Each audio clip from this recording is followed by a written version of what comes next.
గత కొద్ది రోజులుగా చూస్తున్నాం. మావిగన్ అనే టాపిక్ మన ఆంధ్ర పాలిటిక్స్లో మరి ముఖ్యంగా సోషల్ మీడియాలో ట్రెండింగ్గా నడుస్తుంది.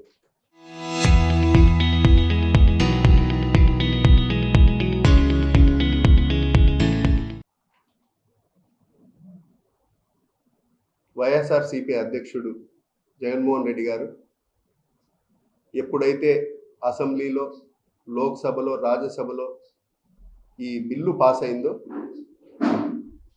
అప్పటి నుంచి ఒక కొత్త నినాదం మావిగన్ అని తీసుకోవడం జరిగింది.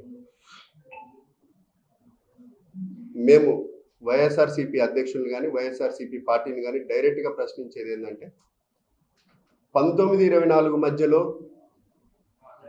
లేకపోతే 19 కంటే ముందు ప్రతిపక్షలో ఉన్నప్పుడు నేను తాడేపల్లిలోనే, అమరావతిలోనే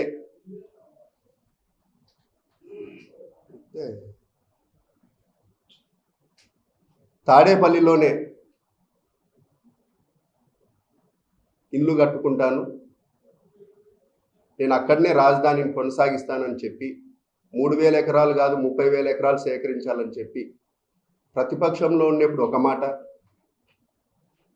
19లో గవర్నమెంట్లోకి వచ్చిన తర్వాత మూడు రాజధానులని, మూడు ముక్కలాటని ఒక కొత్త నినాదం తీసుకోవడం. ప్రజలు మిమ్మల్ని ముఖ్యమంత్రిగా చేసింది ఒక సుస్థిరమైన పాలన సాగించాలా, ఆంధ్రప్రదేశ్ అభివృద్ధి చెందాలనే ఉద్దేశంతో ఒక్క ఛాన్స్ అంటే ఆ రోజు మీకు అవకాశం ఇవ్వడం జరిగింది. కానీ మీరు ముఖ్యమంత్రి అయిన తర్వాత ఏ విధంగా నిరంకుశ పాలన, నేను ఏం చెప్తే అది జరగాల, ఒక రాక్షస పాలన, ఈ విధంగా 19 నుంచి 24 వరకు పూర్తిగా చాలా ఇబ్బందికరమైన వాతావరణంలో మన ఆంధ్రప్రదేశ్ని నెట్టడం, ఆర్థిక వ్యవస్థను పూర్తిగా నిర్వీర్యం చేయడం జరిగింది. ఈరోజు 1924 మధ్య మావిగన్ అనేది గుర్తుకు రాలేదా? ఆ రోజేమో వైజాగ్ ఒక క్యాపిటల్గా, అమరావతిని ఒక క్యాపిటల్గా, కర్నూలుని నాయక క్యాపిటల్గా మీరు చెప్పి ప్రజల్లో నుంచి ఒక వ్యతిరేకత భావం లేదా ప్రజల్ని కన్ఫ్యూజ్ చేసే పరిస్థితి ఆ రోజు తీసుకొని వచ్చినారు. ఈరోజు ఓడిపోయిన తర్వాత కూడా మళ్ళా ఇది కేవలం పెట్టుబడిదారులను లేదా ప్రజల్ని కన్ఫ్యూజ్ చేసి ఒక భయభ్రాంతులకు గురి చేయడం తప్ప వేరే విషయం కాదని కూడా ఈ సందర్భంగా తెలియజేస్తున్నాను. ఈరోజు రాష్ట్రం పూర్తిగా అభివృద్ధి పదంలో ముందుకు సాగుతూ ఉంది. ఈరోజు చంద్రబాబు నాయుడు గారు 4వసారి ముఖ్యమంత్రిగా, కూటమి ప్రభుత్వం, సెంట్రల్ గవర్నమెంట్ మనకు పూర్తి స్థాయిలో మద్దతు ఇస్తూ వీళ్ళకు రాజధాని లేని రాష్ట్రంని ఆ రోజు ఇవ్వడం జరిగింది.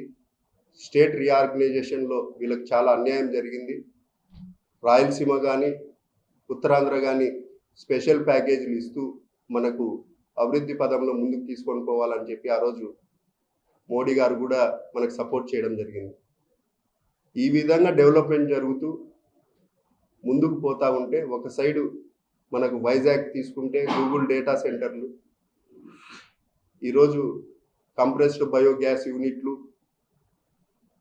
పోర్ట్స్, నేషనల్ హైవేస్, ఇవన్నీ కేంద్ర ప్రభుత్వం మద్దతుతో ఈరోజు మన ఆంధ్రప్రదేశ్ డెవలప్మెంట్ సాగుతుంటే ఇది ఓర్వలేక డైవర్షన్ పాలిటిక్స్ని క్రియేట్ చేయడం తప్ప వేరేది లేదని కూడా ఈ సందర్భంగా తెలియజేస్తాను. కాబట్టి మనం బాధ్యతగా ఉండాలా, అధికారంలో ఉన్నా ప్రతిపక్షంలో ఉన్నా. ఈరోజు యువతకు ఏం సమాధానం చెప్తారు ఇట్లా కన్ఫ్యూజన్ స్టేట్మెంట్ ఇచ్చి? కాబట్టి ఆంధ్రప్రదేశ్లో ఉన్న యువతకు కానీ ప్రజానికానికి కానీ విజ్ఞప్తి చేస్తున్నాం, కుందాగా ఆలోచన చేయండి. ఇటువంటి డైవర్షన్ పాలిటిక్స్ని కానీ నీచమైన రాజకీయాలకు మీరు ప్రలోభాలకు కానీ మీరు ఆలోచనలకు కానీ పడద్దు. ఇది కేవలం మన రాష్ట్రం సస్టైనబుల్ డెవలప్మెంట్ జరగాలంటే మనం 10-15 ఏళ్ళు మన రాష్ట్రాన్ని మనం సేఫ్ హ్యాండ్స్లో పెడితేనే మన రాష్ట్రం ముందుకు పోతుందని కూడా ఈ సందర్భంగా తెలియజేస్తున్నాను. మరీ ముఖ్యంగా కడప జిల్లాకు వస్తే ఈరోజు కడప జిల్లాలో కూడా స్టీల్ ప్లాంట్ మనకు జమ్లమడుగులో స్టీల్ ప్లాంట్ కాంపౌండ్ వాళ్ళు పూర్తి చేసుకొని రేపు వచ్చే 2-3 నెలల్లో ఆ జిందాల్ స్టీల్ ప్లాంట్ యాజమాన్యం కూడా ఇప్పటికే వాళ్ళ క్వార్టర్స్కి సపరేట్గా ఒక 200 ఎకరాల భూమి ఇవ్వడము, వాళ్లకు ఇచ్చిన 3,200 ఎకరాలలో ఒక 2,000 ఎకరాలలో సోలార్ ప్లాంట్ పెట్టడము, ఒక 1,200 ఎకరాలలో స్టీల్ ప్లాంట్ తీసుకొని రావడం, తద్వారా ఇక్కడ ఉన్న నిరుద్యోగ యువతకు ఉద్యోగ అవకాశాలు వచ్చే పరిస్థితి చాలా ఉంది. దాదాపు 10th క్లాస్ కానీ ఐటీఐ ఎలక్ట్రీషియన్ కానీ డిప్లొమాలు చదువుకున్న వాళ్ళు చాలా మందికి ఇక్కడ ఉద్యోగ అవకాశాలు వస్తాయి. ఒక మంచి వాతావరణం క్రియేట్ అవుతుంది. మరీ ముఖ్యంగా జమ్లమడుగు అయితే ఒక ట్రెండింగ్గా కూడా పోతా ఉంది. ఒక సైడ్ గండికోట టూరిజం, ఒక సైడ్ స్టీల్ ప్లాంట్, ఒక సైడ్ సోలార్, ఇదంతా కడప జిల్లాలో భాగంగా జమ్లోడ్ నియోజకవర్గంలో ఇంత ప్రాధాన్యత ఉండడం కూడా రేపు జమ్లోడ్ నియోజకవర్గం కూడా ఎవరు కదిలించలేని, ఎవరు చేయలేనంత డెవలప్మెంట్ అక్కడ జరుగుతుందని కూడా ఈ సందర్భంగా తెలియజేస్తున్నాను. ఒక సైడ్ కడప జిల్లాలో ఎస్సీజెడ్ కొప్పర్తి విషయానికి వస్తే దాదాపు 2,000 కోట్ల రూపాయలు మనకు ఈరోజు డెవలప్మెంట్ పనులు ఆల్రెడీ టెండర్లు అయి పిలిచి ఈరోజు వర్కులు కూడా స్టార్ట్ అయ్యి మొదలవుతున్నాయి. కాబట్టి ఒక సైడు కడప జిల్లాకు 1924 మధ్యలో గత ప్రభుత్వం అవినాష్ రెడ్డి గారు కానీ లేదా వాళ్ళ ఎమ్మెల్యేలు కానీ పూర్తిగా పట్టించుకోకుండా పోయినారు కడప జిల్లాని. కేవలం అధికారము, వాళ్ళ ఎంజాయ్మెంట్ పరిస్థితి తప్ప ఏమైనా ఉద్యోగ అవకాశాలు కల్పించే విషయంలో కూడా పూర్తిగా వాళ్ళు పట్టించుకోకుండా గత 30 ఏళ్లుగా ఒకరే రాజకీయం, కడప జిల్లా రాజకీయం వాళ్ళే చేస్తూ ఉన్నారు. నిరుద్యోగ యువతకు సమాధానం చెప్పమంటే చెప్పలేరు. ఒక పులివెందల్ని ఏ విధంగా ఆదాయ వనరుగా మార్చుకున్నారు తప్ప అక్కడ కూడా డెవలప్మెంట్ అనేది పాడా నిధులు అని చెప్పినారు. మిగతా 7 నియోజకవర్గాల్లో 1,000-1,200 కోట్లు పాడా నిధులు పెట్టేప్పుడు కనీసం మిగతా నియోజకవర్గాలకు 100-150 కోట్లన్నా పెట్టింటే వాళ్ళకు ఇంకా అభివృద్ధి పదంలో ముందుకు పోయేది. కానీ వాళ్ళకి ఎలక్షన్లకు, ఆర్థిక దాహానికి పులివెందల్ని ఒక ఆర్థిక వనరుగా పెట్టుకోవడమే తప్ప వాళ్ళు కడప జిల్లాకు చేసింది ఏం లేదని కూడా ఈ సందర్భంగా తెలియజేస్తున్నాను. ఒక సైడు మొన్ననే బడ్జెట్లో కూడా హార్టికల్చర్ హబ్ 30,000 కోట్లు రాయలసీమకు మన ముఖ్యమంత్రి వారు నారా చంద్రబాబు నాయుడు గారు, పవన్ కళ్యాణ్, డిప్యూటీ సీఎం పవన్ కళ్యాణ్ గారి ఆధ్వర్యంలో రూరల్ రోడ్స్, గ్రామీణ ఉపాధి నిధులు కేటాయించడము, దాని ద్వారా మనకు ఏదైతే పంట పొలాలకు, హార్టికల్చర్కు రోడ్స్, గ్రావెల్ రోడ్స్ కానీ మెటల్ రోడ్స్ కానీ ఇస్తే రేపు ట్రాన్స్పోర్టేషన్ కూడా ఈజీ అవుతుంది. ఇంకా ఇరిగేషన్లో ఏదన్నా ఇప్పుడు ఎక్కడైనా కొదవలు ఉండి ఎక్కడైనా కాలువలు కానీ లేకపోతే రేపు మనకు గండికోటకు కానీ ఏదైతే R&R ప్యాకేజ్ కానీ లేదంటే రాజోలి కానీ ఇటువంటివన్నీ మనకు ఈ హార్టికల్చర్ హబ్ కిందకి తీసుకొని వస్తే మనకు నిధులు మనకు సఫిషియెంట్గా ఉంటాయి. దాని ద్వారా మనకు డెవలప్మెంట్ బాగుంటుందనే ఉద్దేశంతో ఈరోజు చంద్రబాబు నాయుడు గారు ఆలోచన చేస్తుంటే కేవలం డైవర్షన్ పాలిటిక్స్. ఈరోజు ఇక్కడ వైఎస్ఆర్సీపీ అధ్యక్షులు, జిల్లా అధ్యక్షులు రవీంద్రారెడ్డి గారు, మొన్న బీసీ జనార్దన్ రెడ్డి గారు ROB రైల్వే ఓవర్ బ్రిడ్జిని అక్కడ శంకుస్థాపన చేస్తే దాన్ని కూడా తప్పు పట్టడం. నువ్వు ROB ఎందుకు చేయలేదంటే బీసీ జనార్దన్ రెడ్డి గారి భార్య గురించి ఈడ ప్రెస్ మీట్ పెడుతున్నారు. వాళ్ళను కూడా ఈ రాజకీయాల్లోకి తీసుకొని వచ్చి మళ్ళా మీరు చేస్తే ఒకటి, మేము మాట్లాడితే ఒకటి. ఈరోజు ROB మీరు 19-24 వరకు మీరు జగన్ రెడ్డికి మేనమామగా ఉన్నారు, అంతకుముందు ఎమ్మెల్యేగా ఉన్నారు. మీరు ఎందుకు చేయలేదు అని క్వశ్చన్ చేస్తే దాన్ని రివర్స్ క్వశ్చన్ చేస్తూ ఉన్నారు. ఈరోజు పుత్తా చైతన్య రెడ్డి గారు ఎమ్మెల్యే గారు 2 నెలల్లో పూర్తి చేసి చూపిస్తామంటున్నారు. కాబట్టి ఏదైనా అభివృద్ధి చేసేటప్పుడు ఏదైనా నిర్మాణాత్మకంగా విమర్శలు ఉండాలి తప్ప ఏదో దుమ్మెత్తి పోస్తే మసిగుడ్డ వాళ్ళ ముఖాన్ని వేస్తే తుడుచుకునే పరిస్థితి అయితే కాదు. మేము కూడా ప్రజల్లో ఏం వివరం చెప్పాలా, ఏం చేయాలా. ఈరోజు మావిగాని అంటున్నారు 19-24 మధ్యలో మీరు ఎందుకు చేయలేదు? ఇది యువత కానీ ఆంధ్రప్రదేశ్ ప్రజానికం కానీ కడప జిల్లా వాళ్ళు కానీ ఆలోచన చేయాలి. ఎందుకు ఇట్లా కన్ఫ్యూజన్ చేస్తున్నాడు? అధికారంలో ఉన్నప్పుడు ఒకటి, ప్రతిపక్షంలో ఉన్నప్పుడు ఒకటి, మళ్ళీ ఇప్పుడు అధికారం పోయిన తర్వాత ఇంకొకటి. ఈ విధంగా ఒక సస్టైనబుల్ ఆలోచనలు లేకుండా ఉండే వ్యక్తి మనకు రేపు మళ్ళీ భవిష్యత్తులో ఎంతసేపు ఉన్నా రాకూడదు అనేదే కోరుకుంటున్నారు ప్రజలు. ఈరోజు కూటమి ప్రభుత్వం 10-15 ఏళ్ళు ఉంటుంది, ఒక సుస్థిరమైన పాలన సాగిస్తుంది బ్రహ్మాండంగా. ఈరోజు నారా లోకేష్ బాబు గారు కూడా ప్రెసిడెంట్కి థ్యాంక్స్ చెప్పడానికి కూడా ఎంపీలతో కలిసి వెళ్ళారు. ఒక యువ నాయకుడు మన రాష్ట్రాన్ని లీడ్ తీసుకొని ప్రతి విషయంలో ఎక్కడ పొరపాట్లు జరగకోకుండా కూడా ముందుకు పోతున్నాడు నారా లోకేష్ బాబు గారు. ఇవన్నీ డైజెస్ట్ చేసుకోలేకనే రోజుకొకటి సోషల్ మీడియాలో పేటీఎం బ్యాచ్లను పెట్టి ఆ పేటీఎం బ్యాచ్లను ట్రోలింగ్ చేపిస్తూ ఇవన్నీ జరుగుతూ ఉన్నాయి. కాబట్టి ప్రజలు కానీ ఎవరే కానీ నమ్మే పరిస్థితిలో లేరు. వైఎస్ఆర్సీపీ నాయకుల్ని కానీ పార్టీని కానీ. ఈ కడప జిల్లా కూడా అభివృద్ధి పదంలో ముందుకెళ్తా ఉంది. ఈరోజు గుంతలు లేని రోడ్లు లేదా ప్యాచ్ వర్కులు జరుగుతున్నాయి ఒక సైడు. ఇప్పటికే గ్రామీణ ఉపాధి పథకం కింద ప్రతి నియోజకవర్గానికి ఈ 22 నెలలు దాదాపు 50 నుంచి 60 కోట్ల వర్కులు ఇచ్చి డెవలప్మెంట్ కూడా ముందుకు పోతా ఉంది. కాబట్టి ఒక్కసారి మీరు ఆలోచన చేయండి. కడప జిల్లా ప్రజలు కూడా ఎవరు మంచి చేస్తున్నారు, ఎవరి చేతిలో ఉంటే రాష్ట్రం సేఫ్ హ్యాండ్స్లో ఉంటుందని కూడా మీరు ఆలోచన చేయండి. కడప జిల్లాలో కూడా ఈరోజు రెవెన్యూ కానీ పోలీస్ వ్యవస్థ కానీ ఒక నీట్గా అంటే అరాచకాలు లేకోకుండా ఏది తప్పుంటే అది తప్పు అన్నట్టు ఒక చేసి ముందుకు పోతున్న ప్రభుత్వం. అది కేవలం మన చంద్రబాబు నాయుడు గారికే, మన ముఖ్యమంత్రికే సాధ్యమని కూడా ఈ సందర్భంగా తెలియజేస్తున్నారు. జగన్మోహన్ రెడ్డి స్టేట్మెంట్ ద్వారా అమరావతిలో పెట్టుబడిదారులు భయభ్రాంతులు గురి చేయడానికి ఆయన ఇందాక మాట్లాడుతున్నాడు. అదేనా ఇప్పుడు మనము చూస్తూ ఉంటే ఈ సబ్జెక్ట్ దాదాపు వారం 10 రోజుల నుంచి సోషల్ మీడియాలో కానీ లేదా మీడియాలో కానీ ట్రెండింగ్గా జరుగుతూ ఉంది. మేధావులు కూడా అదే చెప్తున్నారు. చాలామంది ఒక సైకో లేదంటే నిరంకుశంగా ఈ మాటలు చెప్తా ఉన్నారు. ఈరోజు పెద్దలు మేధావులు చాలామంది చెప్తా ఉన్నారు, కేవలం పెట్టుబడిదారులను లేకపోతే ప్రజల్ని కన్ఫ్యూజ్ చేయాలా రేపు నేను వస్తే అనేది. కానీ మన ప్రజానికానికి కూడా మేము ఈ మీడియా ద్వారా చెప్పదలుచుకుంది ఏంటంటే 10-15 ఏళ్ళు ఒక సుస్థిరమైన పాలన సాగాల.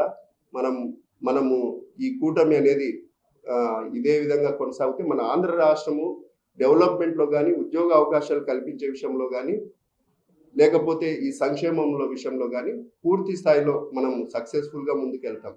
గతంలో కూడా సంక్షేమం అన్నారు, ఒక చేత్తో ఇస్తున్నారు, ఒక చేత్తో కరెంటు బిల్లులు పెంచినారు, ఒక చేత్తో ఇస్తున్నారు నిత్యావసర సరుకులు పెంచినారు, ఒక చేత్తో ఇస్తున్నారు గ్యాస్ ధరలు పెంచినారు. కానీ ఈరోజు యుద్ధం ఉన్నా కూడా, మన పరిస్థితి ఉన్నా కూడా 800 రూపాయల సబ్సిడీ పేద మధ్యతరగతి కుటుంబాలకు వస్తూ ఉంది. స్త్రీశక్తి కింద మనకి ఈరోజు బస్సులో ఉచిత ప్రయాణం పెట్టినారు మహిళలకు. ఈరోజు కరెంటు బిల్లులు కూడా తగ్గించే పరిస్థితికి తీసుకొని వచ్చినాం. మనం పవర్ని సఫిషియెంట్గా ఈరోజు మనం డెవలప్ చేసుకున్నాం కాబట్టి వాళ్ళు చేసే సంక్షేమము మనం చేసే సంక్షేమం చాలా డిఫరెన్స్ ఉంది. మనం 4,000, 6,000 పెన్షన్, 10,000 పెన్షన్, 15,000 పెన్షన్ ఒక సైడు, 20,000 రూపాయలు రైతులకు ఖాతాలలో వేయడం కానీ. కాబట్టి సంక్షేమం ఇస్తూనే ప్రజల మీద పడకోకుండా చేస్తున్న ప్రభుత్వం ఈ ప్రభుత్వాన్ని కూడా మరొకసారి తెలియజేస్తాను.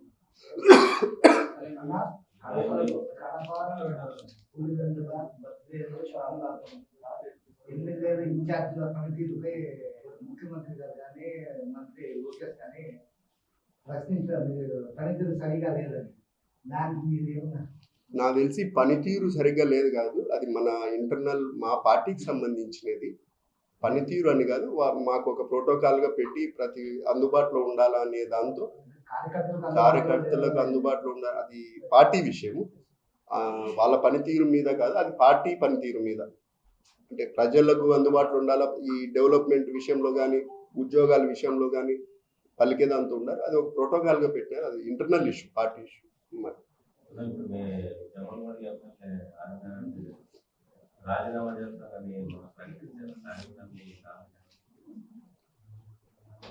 ఇప్పుడు బీజేపీ పార్టీకి సంబంధించిన ఎమ్మెల్యే ఒక సైడు, రెండోది ముఖ్యమంత్రి స్థాయిలో 2 రోజుల కిందట ఎమ్మెల్యే గారు కలవడం జరిగింది.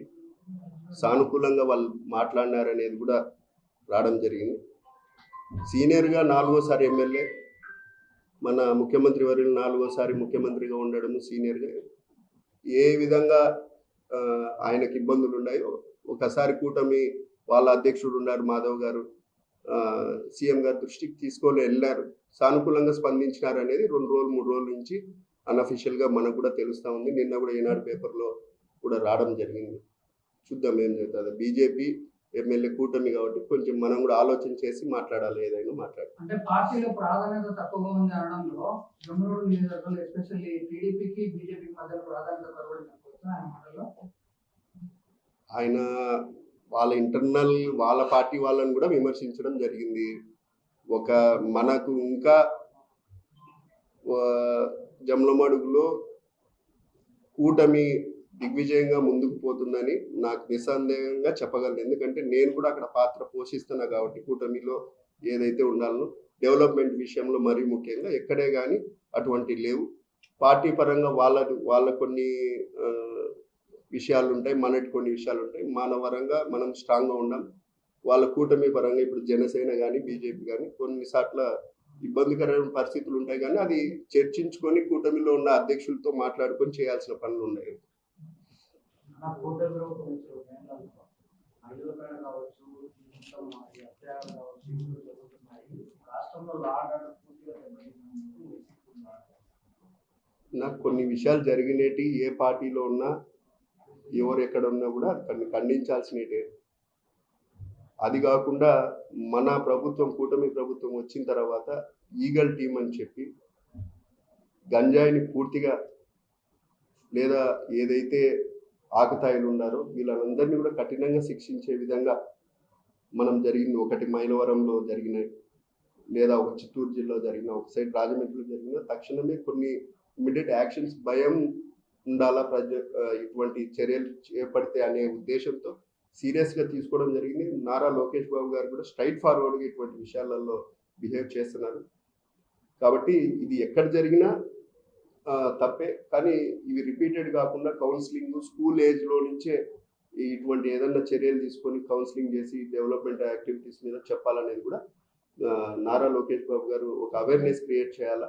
ఇది ఒక మనందరి బాధ్యత కూడా, ప్రతిపక్షము అధికార పక్షము మీడియా వాళ్ళది. ఎందుకంటే మహిళలు చిన్నప్పటి నుంచి గుడ్ టచ్ బ్యాడ్ టచ్ అనే విషయం దగ్గర నుంచి కూడా పూర్తిగా నేర్పిస్తే ఒక అవగాహన ఉంటుంది. ఇది ప్రజలందరూ చేపట్టాల్సిన బాధ్యత. గవర్నమెంట్ మరీ సీరియస్గా తీసుకుంటుందని కూడా ఈ సందర్భంగా తెలియజేస్తాను. ప్రభుత్వం ఎన్ని చట్టాలు తీసుకొచ్చినప్పటికీ రాజకీయ నాయకులు పోలీసుల చేతులు కట్టేయడం వల్లనే ఇలాంటి సంఘటనలు ఎక్కువ జరుగుతున్నాయి.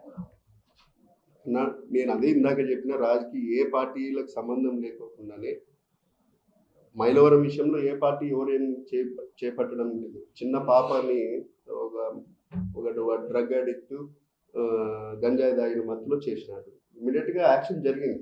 ఏ పొలిటికల్ వాళ్ళు ఎవడేం కాపాడడానికి ప్రయత్నం చేయలే. కొన్ని చర్యలు ఉంటాయి, ఈ పార్టీలకు అతీతంగా సీరియస్గానే ఉంటారు. ఒకవేళ అటువంటి విషయాలు ఏదన్నా రాజకీయ నాయకుడు తీస్తే వాడు ఆడికే భూస్థాపితం అవుతాడు, నాకు తెలిసి నా వర్షన్లో. అంటే వైసీపీ గవర్నమెంట్ లో ఈ స్థాయిలో గంజాయి సప్లై కాలేదు. గంజాయి సప్లై మూలాలను కనుక్కోవడంలో పోలీసులు వైఫల్యం చెందారు. పోలీసులకు రాజకీయవేత్తలు ఏదైతే ఒత్తిడి చేస్తున్న కారణంగానే మూలాలను కనిపెట్టలేకపోతున్నారు. కాబట్టి ఇంత దాడులు జరుగుతున్నాయి. కడపలో కావచ్చు, ఇతర ప్రాంతాల్లో మహిళలపై దాడులు జరగడం, హత్యలు జరగడం, భూ వివాదాల కారణంగా ఇవన్నీ కూడా కేవలం గంజాయి పై చేస్తున్నది ఒక వాదన. అందుకే సపరేట్గా ఎస్పీ రవికుమార్ అనుకుంటాను, అతని ఈగల్ టీంకి రవికుమార్ రామకృష్ణ గారు ఇంతకు ముందు కర్నూలు ఎస్పీగా పనిచేసినారు, టీటీడీ విజిలెన్స్ ఆఫీసర్గా ఉన్నారు రవికుమార్. ఆయన పిహెచ్డి రామకృష్ణ ఓవరాల్గా ఉండింది. ఆయన చాలా ఇంతకు ముందు ఆయన మన కపట్రాలను కూడా దత్తత తీసుకున్నారు. ఆ ఎస్పీ గారే ఇప్పుడు ఈగల్ టీంకి లీడ్ తీసుకొని పనిచేస్తున్నారు. ప్రతిరోజు ఎక్కడికెక్కడ కట్టడి చేస్తున్న ప్రభుత్వం ఈ ప్రభుత్వం. నిర్మూలన లోకేష్ బాబు గారు కానీ, పవన్ కళ్యాణ్ గారు కానీ, లేకపోతే మన హోమ్ మినిస్టర్ ముఖ్యమంత్రి వర్యులు ఈ మాట మీద అయితే ఒక్కటే మాట మీద ఉన్నారు. పూర్తిగా యువతకు సోషల్ మీడియాను కూడా 13 ఏళ్ల వరకు బ్యాన్ చేయాలా, ఇటువంటివన్నీ కొన్ని చర్యలు తీసుకుంటున్నారు. ఈ గేమ్స్ కానీ అలవాటు పడిపోతున్నారు అనేది. కాబట్టి ఈ ప్రభుత్వము రేపు ఫ్యూచర్ 10-15 ఏళ్ళు 20 ఏళ్ళు ఉండే సస్టైనబుల్ డెవలప్మెంట్ ఏ విధంగా ఉండాలో అన్ని వర్గాలలో, సంక్షేమమే కాదు ఎడ్యుకేషన్ పరంగా కూడా ఈరోజు నారా లోకేష్ బాబు గారు చాలా ప్రక్షాళన చేసి ముందుకెళ్తున్నారు. మధ్యాహ్నం ఇంటర్మీడియట్ విద్యార్థులకు కూడా ఈరోజు దాదాపు సంవత్సరం నుంచి మధ్యాహ్నం భోజనం కూడా పెట్టడం జరిగింది. పేరెంట్స్ టీచర్స్ మీటింగ్ పెట్టడం జరుగుతూ ఉంది. అంటే ప్రైవేట్ స్కూళ్ళకు ధీటుగా మనం ముందుకు పోవాలి. కాబట్టి ఒక ఎన్విరాన్మెంట్ క్రియేట్ అయితే గవర్నమెంట్ స్కూళ్ళకు వాల్యూ పెరుగుతుంది. మనం తద్వారా మన పిల్లల మంచి భవిష్యత్తు ఉంటుందని కూడా నారా లోకేష్ బాబు గారు దృఢ సంకల్పంతో పనిచేస్తున్నారు. కాబట్టి ఒక్కసారి ఆలోచన చేయండి. ఇదంతా డైవర్షన్ పాలిటిక్స్కే వైఎస్ఆర్సీపీ వాళ్ళు ఎక్కువ ప్రాధాన్యత ఇస్తున్నారు. మంచి పేరు వస్తుంది గవర్నమెంట్కి. క్యాపిటల్ సిటీ ఒక సైడ్ అమరావతి, పోలవరము, ఇటు సైడ్ రాయలసీమ హార్టికల్చర్ హబ్, ఈ విధంగా అన్ని డెవలప్మెంట్ యాక్టివిటీస్ వస్తుంటే మనము చరిత్రహీనులుగా మిగులుతామని చెప్పి ఒక రెచ్చగొట్టే వ్యాఖ్యలు లేదా డైవర్షన్ పాలిటిక్స్ తప్ప వాళ్ళు ఏం చేయలేరని కూడా ఈ సందర్భంగా తెలియదు.